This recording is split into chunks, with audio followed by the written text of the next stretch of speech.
نبی کسی کا شاگرد نہیں ہوتا، اللہ خود نبی کو ہر سب کچھ بتا کے سمجھا کے سکھا کے بھیجتا ہے۔ کا مطلب یہ ہے جس کا دنیا میں کوئی استاد نہیں ہے، دشمن کی چاہ میں بھی مخالفوں کی نگاہ میں بھی امی ہے، صادق ہے، معتبر ہے، میرا پیغمبر عظیم تر ہے صلی اللہ علیہ وسلم۔ مکہ کا سب سے پہلا مدرسہ دار ارقم ہے، مدینہ کا سب سے پہلا مدرسہ صفا کا چبوترا ہے۔ میرے آقا علیہ السلام فرماتے ہیں رابح البیع ابا یحییٰ، او صہیب بڑی اعلیٰ تجارت کر کے آیا۔ نبیوں کا علم رب کی جانب سے براہ راست ہے۔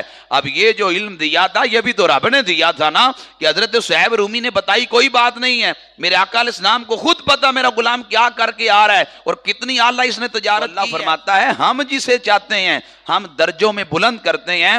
اللہ کہتا ہے ہم درجے بلند کرتے ہیں، تو جس کی شان رب بلند کرے، جس کے درجے رب بلند کرے، مٹتے ہیں مٹ جائیں گے آدھا تیرے، نہ مٹا ہے نہ مٹے گا کبھی چرچا تیرا، تو گٹانے سے کسی کے نہ گٹا ہے نہ گٹے گا، جب بڑھائے تجھے اللہ تیرا، عقل ہوتی تو خدا سے نہ لڑائی لیتے، یہ گٹائیں اسے منظور بڑھانا۔ ہر کام اپنا بدعت پہ مبنی ہے، اور تانا امت مسلمہ کو دیتے ہو، تانا اہل سنت کو دیتے ہو، کوئی اہل سنت کا عالم نہیں ہے جس نے آج تک یہ کہا ہو نبی علیہ السلام کی روزے پاک کا سایہ نہیں ہے، کسی عالم نے کی جانب کو بندہ منہ کر کے تھوکتا ہے تو چاند ایسا آلہ ہے یہ منہ کھولنے والے کے منہ میں بھی روشنی ڈالتا ہے۔ سورہ انعام کی آیت نمبر 83 ہے، اللہ جل مجدہ الکریم نے ارشاد فرمایا وَتِلْكَ حُجَّتُنَا آتَيْنَاهَا إِبْرَاهِيمَ عَلَىٰ قَوْمِهِ، اور یہ ہماری دلیل ہے کہ ہم نے ابراہیم کو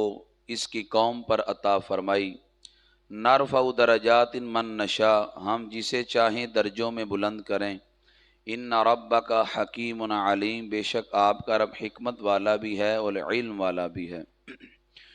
پیچھے پورے رکوع کے اندر جو باتیں بیان ہوئی، حضرت ابراہیم علیہ السلام نے اپنی 7 سال کی عمر کے اندر ہی وہ ساری چیزوں کا رد کیا جن میں لوگ پڑے ہوئے تھے۔ کچھ لوگ چاند کی عبادت کرتے تھے، آپ نے اس کا بھی رد کیا، کوئی سورج کی عبادت کرتے تھے، آپ نے اس کا بھی رد کیا، کوئی ستاروں کی پوجا کرتا تھا، آپ نے اس کا بھی رد کیا۔ حضرت ابراہیم علیہ السلام نے جو مشرکین کے دلائل کو توڑا تو اللہ کہتا ہے یہ ہماری دلیل تھی جو ہم نے بطور الہام حضرت ابراہیم علیہ السلام کے دل میں ڈالی، تو آپ نے اپنے ان دلائل کے ذریعے اپنے سامنے والوں کو شکست دی۔ تو اللہ فرماتا ہے یہ ہماری دلیل ہے جو ہم نے ابراہیم علیہ السلام کو ان کی قوم کے خلاف دی، اور فرمایا نرفع درجات من نشاء، ہم جس کے چاہتے ہیں درجے بلند فرماتے ہیں۔ تو اللہ فرماتے ہیں ہم جس کے چاہتے ہیں درجے بلند کرتے ہیں۔ تو اللہ یہاں گویا اشارتاً فرما رہا ہے کہ نبی کو جو کچھ بھی ملتا ہے اللہ براہ راست خود عطا فرماتا ہے، نبی کسی کا شاگرد نہیں ہوتا، اللہ براہ راست۔ دیکھیں حضرت آدم علیہ السلام کو اللہ نے ہر چیز کا علم عطا کیا تو براہ راست خود عطا فرمایا۔ حضرت ابراہیم علیہ السلام کو، حضرت یوسف علیہ السلام کو اللہ نے بادشاہت عطا فرمائی تو براہ راست خود عطا فرمائی۔ حضرت یوسف علیہ السلام کو اللہ نے مصر کا بادشاہ بنایا تو براہ راست خود بادشاہ بنایا۔ حضرت داؤد علیہ السلام لوگوں سے جا کر پوچھتے تھے بتاؤ تمہارا نبی داؤد کیسا ہے، تو اللہ نے فرشتہ بھیجا تو انسانی صورت میں اس نے آ کر کہا اگر یہ ہاتھ کی کمائی کر کر کھائیں تو کیا خوب ہوگا۔ تو آپ نے اللہ سے دعا مانگی یا اللہ مجھے کوئی ہنر عطا فرما، تو اللہ تعالیٰ نے آپ کو یہ معجزہ دیا کہ آپ لوہے کو پکڑتے تھے وہ موم ہو جاتا، آپ زرہ بناتے بازار میں بیچتے، خود اپنی امت میں بھی اس کو بانٹا کرتے تھے۔ تو اب حضرت داؤد علیہ السلام کو اللہ نے خود زرہ بنانے کا جو عمل سکھایا۔ نبی کسی کا شاگرد نہیں ہوتا، اللہ خود نبی کو ہر سب کچھ بتا کے سمجھا کے سکھا کے بھیجتا ہے۔ الرحمن علم القرآن، رحمان نے خود محبوب علیہ السلام کو سکھایا ہے، اس لیے نبی کسی کا شاگرد نہیں ہوتا۔ امی کا مطلب ہی یہ ہے، نبی پاک علیہ السلام کا جو لقب ہے کا مطلب یہ ہے جس کا دنیا میں کوئی استاد نہیں ہے۔ نبی علیہ السلام فرماتے ہیں انما بعثت معلما، اللہ نے تو مجھے استاد بنا کے بھیجا ہے، استاد سکھانے کے لیے آتا ہے۔ تو نبی پاک علیہ السلام بطور معلم دنیا پہ مبعوث ہوئے، تو میرے آقا صلی اللہ علیہ وسلم اور دیگر انبیاء اللہ خود براہ راست ان کو علم عطا فرماتا ہے. اور میرے آقا صلی اللہ علیہ وسلم کے علم کا عالم تو یہ ہے، اللہ فرماتا ہے وَعَلَّمَكَ مَا لَمْ تَكُنْ تَعْلَمْ وَكَانَ فَضْلُ اللَّهِ عَلَيْكَ عَظِيمًا. حبیب جو آپ نہیں جانتے تھے ہم نے وہ آپ کو سکھا دیا، ہم نے وہ علم آپ کو عطا کر دیا. تو نبی پاک صلی اللہ علیہ وسلم کو جتنا علم ہے وہ اللہ نے دیا ہے، اور اس کی حد کیا ہے یہ دینے والا رب بھی جانتا ہے، یا رسول علیہ السلام جانتے ہیں کہ اس کے علم کی حد کیا ہے.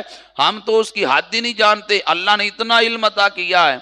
حضرت صہیب رومی یہ ایران کے رہنے والے تھے، لیکن ان کو کہتے رومی ہیں، صہیب رومی، لیکن تھے ایران کے رہنے والے. اکثر لوگ یہی سمجھتے ہیں کہ شاید یہ روم کے رہنے والے تھے، یہ روم کے رہنے والے نہیں تھے. حضرت صہیب ایران کے رہنے والے تھے، لیکن رومی کیسے بن گئے؟ وہ یوں بنے کہ ان کی جو والدہ ماجدہ تھی یہ عرب کے مشہور قبیلہ بنو تمیم سے تعلق رکھتی تھی. ان کے دو والد ماجد تھے، یہ ایران کے کسرا بادشاہ کی جانب سے عراق کے ایک علاقے کے گورنر تھے. اور یوں حضرت صہیب رومی ایک گورنر کے بیٹے تھے. گورنر کے بیٹے ہونے کے ناطے بچپن بڑا ناز و نخروں میں پلا حضرت صہیب رومی. اور اس وقت دو بڑی طاقتوں کی جنگ جاری تھی، ایران کی اور روم کی. ایرانی اور رومی آپس میں گتھم گتھا تھے، ان کی لڑائیاں بڑی دیر سے جاری تھی. کبھی ایک کا پلڑا بھاری ہو جاتا، کبھی دوسرے کا پلڑا بھاری ہو جاتا، اور یوں لوٹ مار کا سلسلہ بھی آپس کے اندر ان کا جاری رہتا. حضرت صہیب رومی آپ اپنے والد ماجد کے ساتھ ایران میں رہا کرتے تھے، لیکن سیر کی غرض سے آپ اپنے علاقے سے تھوڑا سا باہر نکلے. رومیوں نے جو ہے وہ وہاں پہ شب خون مارا، وہاں جتنے لوگ تھے ان کو قابو میں لیا، بڑے لوگوں کا قتل عام کر دیا، اور کچھ لوگ قید ہو گئے. ان میں حضرت صہیب رومی بھی تھے. آپ کی 15 سال کی قریب عمر تھی، بچپنا تھا، قید ہو گئے، روم میں چلے گئے. عرصہ تک آپ روم کے اندر رہے اور وہاں پہ غلامی کی زندگی گزارتے رہے. حضرت صہیب رومی کہتے ہیں میں اپنی قسمت پہ روتا تھا، میں کہتا تھا یا اللہ وہ دن بھی تو آئے گا کہ میں بھی ایک گورنر کا بیٹا ہوں، میں بھی آزادی کی زندگی گزاروں گا اور میں بھی عزت کے ساتھ رہوں گا. حضرت صہیب کہتے ہیں ایک دن میں روم میں تھا تو ایک پادری آیا، اور اس پادری نے بتایا جس نبی کا ذکر ہماری کتابوں میں موجود ہے وہ آخری نبی دنیا پہ آ گئے ہیں. یہ اس نبی کی شانیں ہیں. صہیب رومی کہتے ہیں میں نے نبی پاک علیہ السلام کی شانیں سنی تو میں بن دیکھے عاشق ہو گیا، مجھے پیار ہو گیا، دل کیا میں یہاں سے بھاگ جاؤں مکہ میں. صہیب رومی کہتے ہیں میں نے پلاننگ کی، میں روم سے مکہ میں بھاگ آیا. کہتے ہیں جب مکہ میں آیا تو عبداللہ بن جدعان کی نگرانی میں نے اپنا کاروبار شروع کیا. کہتے ہیں لیکن میں اپنا مقصد نہیں بھولا، میں مکہ میں آیا کس لیے ہوں. کہتے ہیں میں نے کاروبار شروع کیا، کچھ ہی دنوں کے بعد امیر کے مالدار طبقے میں حضرت صہیب رومی کا شمار ہونے لگا. حضرت صہیب رومی کہتے ہیں میں تجارت کی غرض سے گیا، پیچھے نبی پاک علیہ السلام نے اعلان نبوت کر دیا. میں آیا تو میں نے آ کر پوچھا کیا ہوا، لوگوں نے بتایا انہوں نے اعلان نبوت کر دیا. پوچھا کس نے؟ کہا وہی جن کو صادق کہا جاتا ہے. کہا اور؟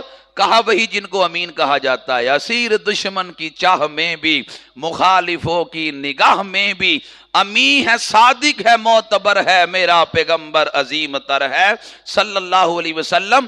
کہا وہی جن کو لوگ صادق اور امین کہتے ہیں. حضرت صہیب رومی کہتے ہیں میں نے پوچھا وہ کہاں ملیں گے؟ کہا دار ارقم میں ملیں گے. مکہ کا سب سے پہلا مدرسہ دار ارقم ہے، مدینہ کا سب سے پہلا مدرسہ صفا کا چبوترا ہے. تو حضرت صہیب رومی کہتے ہیں مجھے کسی نے کہا دھیان سے جانا، مکہ کے لوگ اس کو پکڑ لیتے ہیں جو ان کی جانب جاتا ہے، لہذا دھیان سے جانا. حضرت صہیب رومی کہتے ہیں میں حضرت ارقم رضی اللہ تعالیٰ عنہ کے گھر میں جو کوہ صفا کے قریب تھا، میں گیا تو میں اندر داخل ہوا تو میں نے دیکھا کہ سامنے عمار بن یاسر بھی ہے. عمار بن یاسر میرا یار تھا. صہیب رومی کہتے ہیں میں نے پوچھا عمار تو کدھر؟ عمار کہنے لگا تو کدھر؟ کہا میں تو کلمہ پڑھنے آیا ہوں. صہیب رومی کہنے لگے میں بھی کلمہ پڑھنے آیا ہوں. جس دن حضرت صہیب رومی نے کلمہ پڑھا اسی دن حضرت عمار بن یاسر نے کلمہ پڑھا. میرے آقا علیہ السلام نے ایک دن میں ایک وقت میں دونوں کو کلمہ پڑھایا. حضرت صہیب رومی کلمہ پڑھ گئے. ادھر ہجرت کا حکم آ گیا. نبی پاک علیہ الصلوۃ والسلام کے ساتھ حضرت صہیب کہتے ہیں میری بھی چاہت تھی میں بھی ہجرت کر جاؤں. صہیب رومی کہتے ہیں لیکن میں ہجرت نہ کر سکا. نبی پاک علیہ السلام چلے گئے. جو لوگ مکہ میں رہ گئے ان کے خلاف قریش مکہ نے گھیرا تنگ کر دیا، مشکلات بڑھا دی، ان پر مصیبتیں بڑھا دی. حضرت صہیب رومی کہتے ہیں میں نے ارادہ کیا میں راتوں رات نکلوں گا. میں بڑا مال و دولت والا تھا. صہیب رومی کہتا ہے میں نے ساری دولت اپنی دبائی ایک جگہ پہ، تو فرماتے ہیں میں رات کو نکلا لیکن قریش مکہ نے مجھ پر پہرے دار بٹھائے ہوئے تھے، یہ صہیب جب یہاں سے نکلے تو اس کو جانے نہیں دینا، یہ بڑا مالدار ہے۔ صہیب رومی کہتا ہے میں راتوں رات نکلا، پہرے دار میرے پیچھے لگ گئے، دن چڑھ گیا تو انہوں نے مجھے گھیر لیا، میں پہاڑ کے ٹیلے پہ چڑھ گیا، میں نے تیر کمان سیدھا کر لیا۔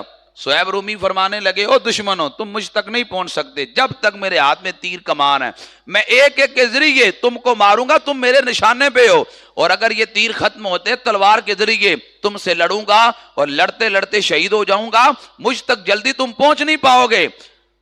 قریش مکہ کے لوگ سامنے کھڑے تھے، وہ کہنے لگے صہیب دیکھو تم یہاں آئے تھے، تمہارے پاس کچھ بھی نہیں تھا، ساری دولت تم نے مکہ سے کمائی ہے، دولت ہمیں دے دو، ہم رستہ تیرا خالی کر دیں گے۔ حضرت صہیب رومی نے فرمایا کہ یہ تو تجارت ہے، تو یہ تجارت گھاٹے کی تو نہیں ہے، اس میں تو نفع ہے۔ فرمایا میں نے اپنا مال فلان جگہ دفن کیا ہے، ساری دولت لے لو، میرا راہ چھوڑ دو، میں نبی علیہ السلام کی بارگاہ میں جا رہا ہوں، میں ہجرت کرنے کے لیے جا رہا ہوں، اپنا ایمان بچا کے جا رہا ہوں۔ آپ نے اپنے ایمان کی خاطر حضور علیہ السلام کی محبت میں ساری دولت دے دی اور جلدی سے نبی علیہ السلام کی بارگاہ میں پہنچے۔ چونکہ 400 سے زائد کلومیٹر کا یہ فاصلہ ہے مکہ سے مدینہ تک، آپ پیدل جب چلتے تھک جاتے تو پھر حضور کی محبت انگڑائیاں لیتے، پھر جلدی سے چلنے لگتے۔ جلدی سے جب نبی علیہ السلام کی بارگاہ میں پہنچے، ادھر میرے آقا علیہ السلام تشریف فرمائیں، حضرت صہیب رومی آ کر ملتے ہیں، میرے آقا علیہ السلام فرماتے ہیں رابی حل بیع ابا یحییٰ، او صہیب بڑی اعلیٰ تجارت کر کے آیا ہے۔ حضرت صہیب رومی کہتے ہیں میں حیران رہ گیا، میں نے عرض کیا آقا جبریل نے آپ کو خبر دی ہے، میں نے تو ابھی کوئی بات آپ سے نہیں کی، میں کون سی تجارت کر کے آیا ہوں۔ ابھی صہیب یہ بات کر رہے تھے کہ جناب جبریل قرآن لے کے آ گئے۔ رب نے کہا وَمِنَ النَّاسِ مَن يَشْرِي نَفْسَهُ ابْتِغَاءَ مَرْضَاتِ اللَّهِ وَاللَّهُ رَءُوفٌ بِالْعِبَادِ، سورہ البقرہ کی آیت نمبر 207 اتری۔ اللہ فرماتا ہے کچھ لوگ تو وہ ہیں جو میری رضا کے لیے مال تو مال رہا، جانوں کا سودا بھی کر لیتے ہیں۔ اللہ بڑا مہربان ہے، یہ آیت کریمہ حضرت صہیب رومی کے لیے اتری تو میں اللہ فرماتا ہے کہ میں نے ہر چیز خود ان کو عطا کی، نبیوں کا علم رب کی جانب سے براہ راست ہے۔ اب یہ جو علم دیا تھا یہ بھی تو رب نے دیا تھا نا، کہ حضرت صہیب رومی نے بتائی کوئی بات نہیں ہے، میرے آقا علیہ السلام کو خود پتا میرا غلام کیا کر کے آ رہا ہے اور کتنی اعلیٰ اس نے تجارت کی ہے۔ اپنی ہجرت کو ترجیح دی، دولت کو ترجیح نہیں دی، ساری دولت اللہ کی راہ میں دے آیا ہے۔ تو اللہ فرماتا ہے ہم جسے چاہتے ہیں ہم درجوں میں بلند کرتے ہیں، اللہ کہتا ہے ہم درجے بلند کرتے ہیں، تو جس کی شان رب بلند کرے، جس کے درجے رب بلند کرے۔ میرے اللہ حضرت نے پھر کہا تھا مٹ گئے مٹتے ہیں مٹ جائیں گے آدھا تیرے، نہ مٹا ہے نہ مٹے گا کبھی چرچا تیرا۔ وجہ کیا ہے؟ وجہ یہ رب کہتا ہے ہم درجے، تیسرے پارے کا آغاز ہے تلک الرسل فضلنا بعدهم علی بعض منہم من کلم اللہ ورفع بعدهم درجات۔ اللہ فرماتا ہے یہ رسول ہے، ہم نے بعض کو بعض پہ فضیلت دی، اور فرمایا کچھ تو وہ ہیں کہ جن سے اللہ نے کلام کیا، جناب موسیٰ علیہ السلام، اور فرمایا کچھ وہ ہیں جن کے اللہ نے بڑے درجے بلند کر دیے ہیں، اس سے مراد اللہ کی حبیب پاک علیہ السلام ہے، اللہ نے بڑے درجے بلند کر دیے۔ تو کہا بھئی مٹ گئے مٹتے ہیں مٹ جائیں گے آدھا تیرے، نہ مٹا ہے نہ مٹے گا کبھی چرچا تیرا، تو گٹانے سے کسی کے نہ گٹا ہے نہ گٹے گا، جب بڑھائے تجھے اللہ تیرا، عقل ہوتی تو خدا سے نہ لڑائی لیتے، یہ گٹائیں اسے منظور بڑھانا تیرا۔ آئے روز فتوے لگاتے ہیں جی نبی پاک علیہ السلام کا سایہ نہیں ہے، آئے روز اگلے دن ان کا ایک مولوی کہہ رہا تھا جی دیکھو یہ کہتے ہیں کہ سایہ نہیں ہے، یہ دیکھو گنبد خضرا کا سایہ پڑ رہا ہے نیچے، یہ دیکھو ویڈیو میں وہ دکھا رہا ہے، یہ نیچے سے لوگ، وہ ایک لال رومال والا انہوں نے وہاں چھوڑا ہوا ہے، حکومت اسے تنخواہیں دیتی ہے، ہر جانے والے کو وہ کاٹتا پھرتا ہے اور کہتا تم نبی علیہ السلام کے روزے کی جانب کمر کیوں نہیں کرتے؟ کیا نبی علیہ السلام نے کہا تھا میرے روزے کی جانب کمر نہ کرو؟ میں نے کہا کوئی علم والا ہوتا تو اسے کہتا مجھے کمر کرنے کا حکم دیتے ہو، کمر کر کے آؤ، اور کہتے ہو نبی علیہ السلام نے منع کیا تھا کمر نہ کرو، اور وہ کہتا ہے تو نے جو لال رومال رکھا ہے، نبی علیہ السلام نے کہا ہے اپنے سر پہ لال رومال رکھو، ہر کام اپنا بدعت پہ مبنی ہے، اور تانا امت مسلمہ کو دیتے ہو، تانا اہل سنت کو دیتے ہو۔ اللہ اکبر۔ اب میرے آقا صلی اللہ علیہ وسلم کے روزہ پاک کا سایہ دکھا کے کہتے ہیں دیکھو جی یہ سایہ ہے، اور یہ سنی کہتے ہیں سایہ کوئی نہیں، کوئی اہل سنت کا عالم نہیں ہے جس نے آج تک یہ کہا ہو نبی علیہ السلام کے روزے پاک کا سایہ نہیں ہے، کسی عالم نے نہیں کہا، نہ کسی کتاب میں لکھا ہے، خود دی دیکھو نبی علیہ السلام کا بغض کتنا ان کے سینوں کے اندر، جھوٹی اور من گڑت چیزوں کا سہارا لے کر معاذ اللہ اس بڑی عظیم میرے آقا علیہ السلام کی ذات اقدس پہ حملہ کرنے کی کوشش کرتے ہیں۔ بات تو ہم کرتے ہیں نبی علیہ السلام کے وجود مسعود کا سایہ نہیں ہے، یہ کب کسی نے کہا ہے کہ نبی پاک علیہ السلام کے روزہ پاک کا سایہ نہیں ہے؟ نہ کسی کتاب میں اہل سنت کی لکھا ہے، نہ اہل سنت کے علماء اس کو بیان کرتے ہیں۔ نبی پاک علیہ السلام کے وجود مسعود کا سایہ نہ تھا، نہ کہ گنبد خضرا شریف کا۔ گنبد خضرا شریف کی تو بات نہیں، لیکن ایسی چیزوں کا سہارا لے کر نبی علیہ السلام کی ذات میں حملہ کرنے کی کوشش کرتے ہیں۔ میں نے کہا چاند کی جانب کو بندہ منہ کر کے تھوکتا ہے تو چاند ایسا آلہ ہے یہ منہ کھولنے والے کے منہ میں بھی روشنی ڈالتا ہے۔ دیکھو نا چاند کا کمال کیا ہے، وہ بندہ چاند کی طرف منہ کر کے تھوک رہا ہے لیکن چاند اس کے منہ میں پھر بھی روشنی ڈال رہا ہے۔ یہ میرے آقا علیہ السلام کے خلاف جتنی بھی باتیں کرے حضور پھر بھی ان پر نظر رحمت فرماتے ہیں، دنیا کے اندر پھر بھی ان کے لیے رحمت ہے۔ قیامت کے دن حضور صرف مومنوں پہ رحمت ہے، جو مومن نہیں ہے حضور علیہ السلام کی رحمت اس کے لیے قیامت کے دن نہیں ہوگی، البتہ دنیا میں تو یہ نفع اٹھا رہے ہیں۔ تو اللہ کہتا ہے نرفع درجات من نشاء، ہم چاہیں جس کے درجے بلند کرے۔ انبیاء کے درجے جب رب نے بلند کیے، اگر کوئی دل میں معاذ اللہ ان کی محبت کے خلاف کام رکھے گا تو یاد رکھے ان کا کچھ جائے گا نہیں، ان کا کچھ رہے گا نہیں، اس لیے کہ ان کو شان رب نے عطا فرمائی ہے، اور رب جس کو شانیں دے اس کی شانوں کو جو مان لے اللہ اس کی وجہ سے ماننے والے کو بھی بلندی عطا فرماتا ہے۔ تو اس لیے ابراہیم علیہ السلام کے بارے میں کہا ہم نے ان کو یہ دلائل سکھائے جو بچپن کے اندر ہی آپ نے ان کو دلائل دے دیے۔ تو اللہ کہتا ہے انبیاء کو براہ راست ہم علم عطا فرماتے ہیں، تو جب اللہ نے علم دیا ہے آج ہم مانیں گے تو اللہ کی رحمتوں کے مستحق ہم بھی بنیں گے۔ اللہ ہم سب کو انبیاء علیہ السلام کی تعلیمات پہ عمل کرنے کی توفیق عطا فرمائے۔ وما علیہ الا البلاغ المبین۔